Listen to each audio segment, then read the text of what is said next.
Anong nararamdaman mo pag binubuli ka? Ano po yung binubuli? Leading people and making their self-esteem lower. Attacking someone verbally, physically, spreading rumors about him or her, and ano ba?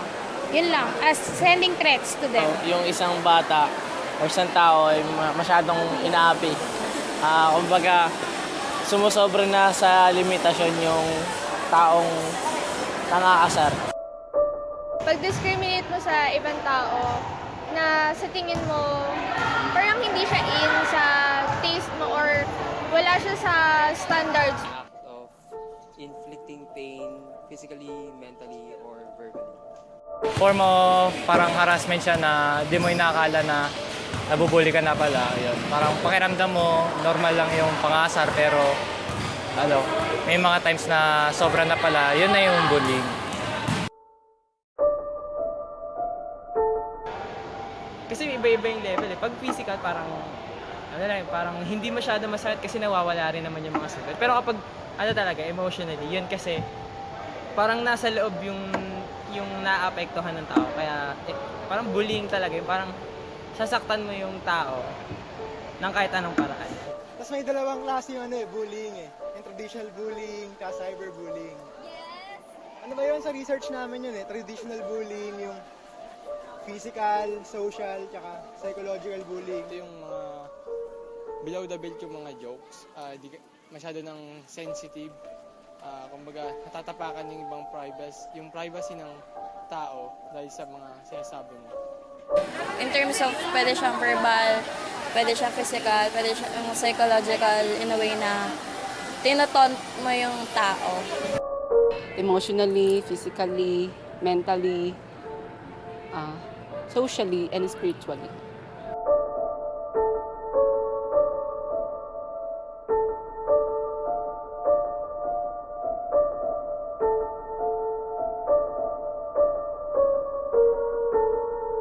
Preschool pa ako, dun sa amin, yung mga kapitbahay naming kalaro ko, nabubuli na po nila ako. Naranasan ko na nga yung mabugbog, naranasan ko na rin yung hampasin nila ako ng mga bagay na matigas, gaya ng kahoy. Siguro natatawa lang ako pag naaalala ko kasi nga, hindi ko kasi pinansin yung mga pambubuli na yon.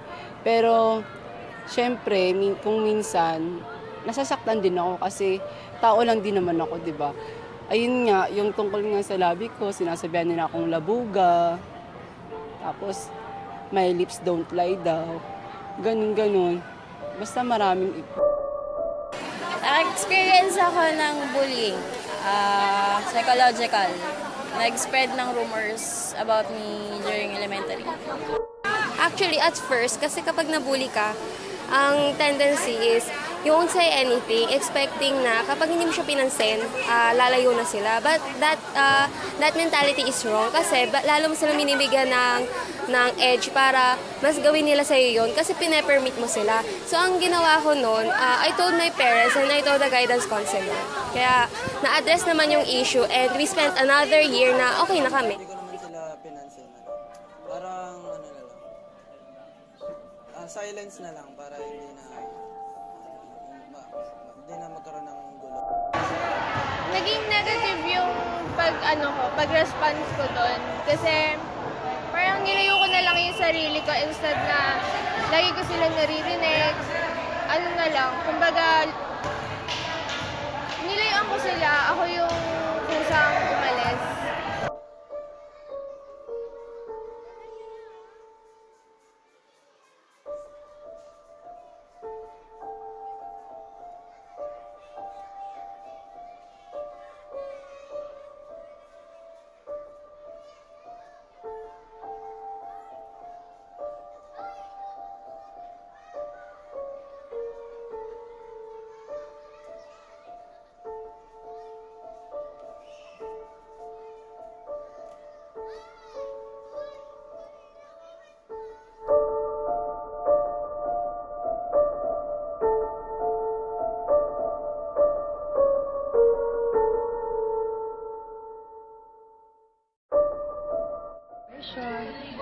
maybe that the bully is simply, venting out whatever bad emotions he has.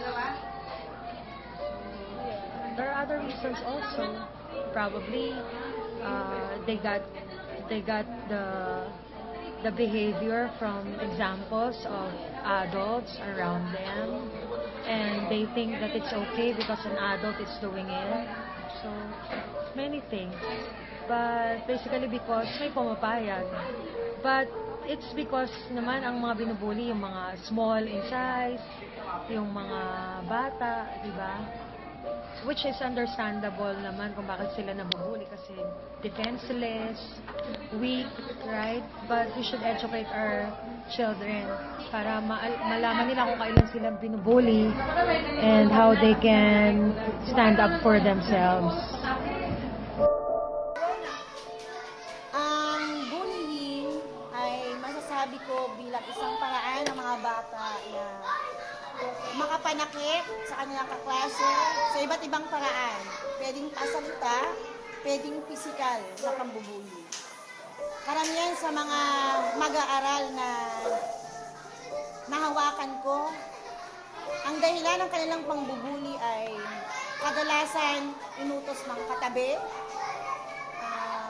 gusto lang nila nang walang dahilan, na ginaya sa kaklase. At maraming paraan sila ng pambubuli. Meron dyan na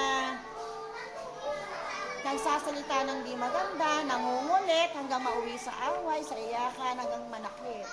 Meron naman dyan na nananira ng gamit, nagsusulat ng klase, bigla itatali yung bag. Meron naman dyan ang bubuli sa paraan na hinahatak yung buhok, tinatago yung pagkain. At sa ganung paraan, pag may nakikita kong mga estudyante ko na nambubuli, una, hinihinto ko yung klase. Sandali lang, tatawagin ko yung pangalan ng bata na gumagawa ng pambubuli upang makuha kay atensyon niya na mali ang kanyang ginagawa. At pagkatapos, ipinapaliwanag ko sa kanila na araw-araw dapat isa puso, isa isip, na maging biyaya sa isa't isa. Kailangan araw-araw maging masaya yung mga klase mo pag nakikita ka. At pinapaliwanag ko rin na pag gumawa sila ng pambubuli, yun ay hindi pinalulugdan ng Panginoon. So, kailangan iwasan nilang pananakit ng kapwa kasi darating din ang panahon, mararanasan nilang mabuli ng kanilang kapwa kaklase at mararamdaman nila yung sakit na nararamdaman ng mga tao o mga kaklase nilang ginawa nila ng ganung bagay.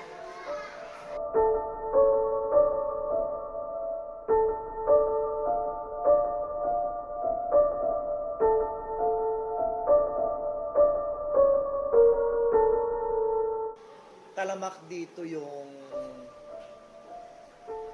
tinatawag na cyberbullying or electronic bullying. Yung sa Facebook, yung sila, yung parang nagpapalitan sila ng masasakit na message, tapos isusumbong dito sa akin. So, ang ginagawa, yung action na ginagawa ko dyan, tinatawag ko yung mga taong concern, tapos paghaharapin ko para magkaayos sila. So, eventually naman ang pinaka-end part naman ng pagharap ko sa dalawang taong involved na yun ay para magkaayos. Sa tingin niyo po, ano po yung mga causes ng bullying? Mga causes, mga dahilan ng pambubuli ay minsan, sa akin yan minsan udyok ng kaklase niya na sabihin sa kanya na, uy, sige, ano natin natin yan, ibuli natin yung mag-aaral na yan. Tapos, isa pang cause ng bullying ay maaring sila ay nakakaranas ng physical na pananakit mula sa kanilang magulang. Kaya pagdating dito sa school, dala-dala nila yan. So, imbis nagaganti sila sa tatay nila, na hindi nila nagagawa, dito na lang nila gagawin sa mga klase nila na alam nilang yung kinakaya-kaya nila. What are the effects of bullying? Ay, ang epekto ng bullying is sa mga taong nabully, meron yung may isa dyan ay yung traumatic effect. Yung minsan ayaw niya na mag-aral kasi nafe-feel niya na uulitin-ulit yung mabubuli sa kanya.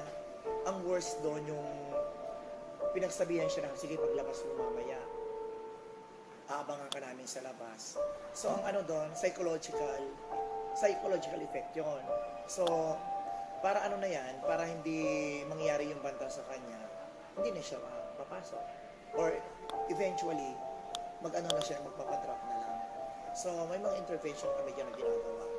So again, tulad ng sinabi ko kanina, meron pa rin ano dapat, face-to-face na ano yan, encounter yung bully tapos yung biktima para ayusin dito sa mismo sa loob ng guidance office para paglabas nila, wala na yun. So pag gagawin ng mga undertaking na hindi na gagawin kasi kung maulit, maari yung bully is tatanggalin namin. Tapos ito naman yung biktima naman, gagawa rin siya ng undertaking na ano siya, kung if ever na nabully ulit siya, didiretso na siya sa guidance office para doon pa lang alam mo na kaagad kung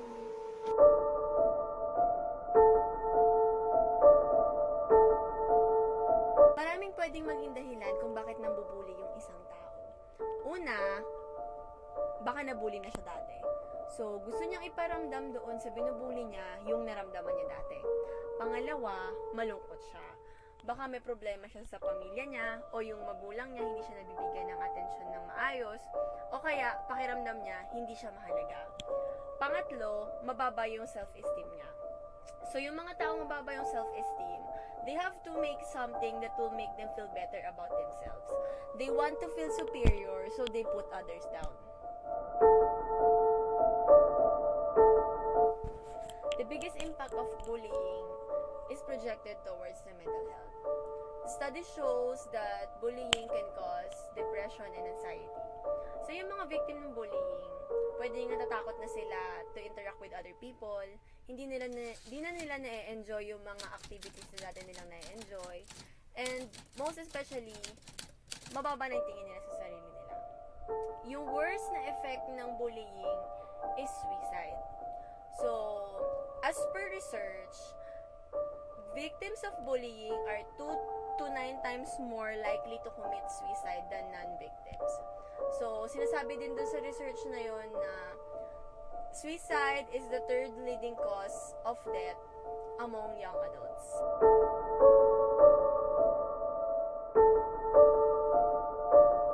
The best advice I could give to the victims of bullying is to love yourself. Kasi kapag mahal mo yung sarili mo, kahit na gaano kapangit or kasama yung sabihin nila sa'yo, hindi mo yun dadamdamin. Hindi ka masasaktan. If you have self-respect, you will not stoop down to their level. So, sa mga victims ng bullying, hayaan mo lang sila mambully sa'yo and just pray for them.